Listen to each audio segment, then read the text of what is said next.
براتون ریسه نئون فلکسی یا همون RGB آوردیم که هوشمنده و میتونید باهاش به گوشی متصل بشید. این ریموت کنترلشه. اینم سوکتیه که حالا باهاش میتونید به پاور بانک یا کلگیای شارژر اینطوری یا لپتاپ کامپیوتر هم وصل بشه. اینم که بستاییه که حالا باهاش میزنید به دیوار و نئون از داخل اینا رد می‌کنه. بریم برای تست کردن نئون. تستش اولا که این بارکدی که اینجا داره میتونید اسکن بکنید و اپلیکیشنش رو حالا دانلود بکنید رو گوشیتون. هم واسه iOS داره هم واسه اندروید داره.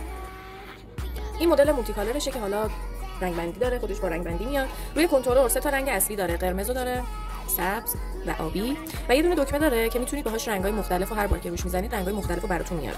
8 تا مود اصلی داره روی کنترل که یکیش اینه، این، پنجمی، ششمی، 7 و 8. و اینکه یه چند تا دکمه داره که ساعت داره روشون. اینا رو میتونید مثلا تنظیم بکنید. مثلا رنگ حالا سبزو میخواید میذارید روی 2 ساعت، 2 ساعت براتون روشن میمونه. میتونید با کنترلش هم نورش رو کم و زیاد بکنید و سرعتش رو مثلا روی این مرحله سرعتش رو کم و زیاد بکنید. بقیه موداش هم روی اپلیکیشنشه که بهتون نشون میدم. برای تست کردن اپ گوشی با اپ گوشی میتونید اینجوری رنگاشو تغییر بدید. مثلا من الان میذارم رو سبز.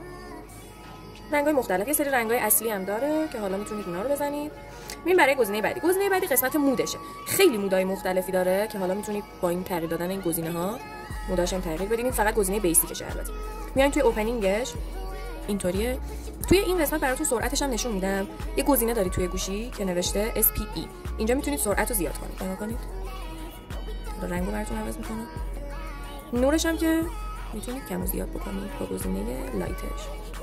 اینم باز یه بخش دیگه شه که مودای مختلف دیگه شو داره نشون میده. حالا من سرعت رو براتون کم میکنم. سرعت رو خیلی برده بودم بالا. قسمت رانینگ واترش، این قسمت تالینگش، باز براتون سرعت رو ببرم بالا ببینید. باز یه قسمت دیگه داره. میریم برای بخش بعدی. بخش بعدی موزیکه. هر موزیکی که با این RGB یا پلی بکنید رقص نورش با همون موزیک ست میشه. حالا مثلا ما یه موزیک رو تست می‌کنیم. قول بده با گوش دادن این ریمیکس سرعت ماشینت بالا نره. خب مترونوم کار بالا هست ولی دلیل نمیشه به گاز. من از سرعت میترسم. من الان تو ماشینتم. ای وای بریم. ای من نخته میشه صبح خب دیگه بس. مود بعدی که داره مود میکروفونشه که شما میتونید حالا روی فون میک که بذارید با صدای دست زدن با صدای صحبت کردن دقت کنید من دارم صحبت میکنم اینم رنگاش داره تغییر میکنه. و حالا دیوایس میک هم که حالا هر چیزی که گذاشته باشید هم میتونید میکروفونش حالا با توجه به صدا کم و زیاد بکنید و باز این هم مودای مختلف داره.